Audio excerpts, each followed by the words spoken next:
الفجر فجر کی قسم، وليال عشر اور 10 راتوں کی، والشفع والوتر اور جفت اور طاق کی، والليل إذا يسر اور رات کی جب جانے لگے۔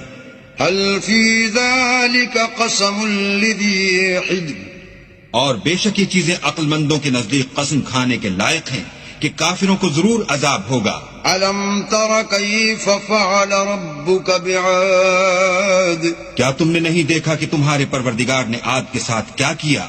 إرم ذات العماد جو ارم کہلاتے تھے، اتنے دراز قد، التي لم يخلق مثلها في البلاد کہ تمام ملک میں ایسے پیدا نہیں ہوئے تھے۔ وثمود الذين جابوا الصخر بالواد اور سمود کے ساتھ کیا کیا جو وادی قرا میں پتھر تراشتے اور گھر بنا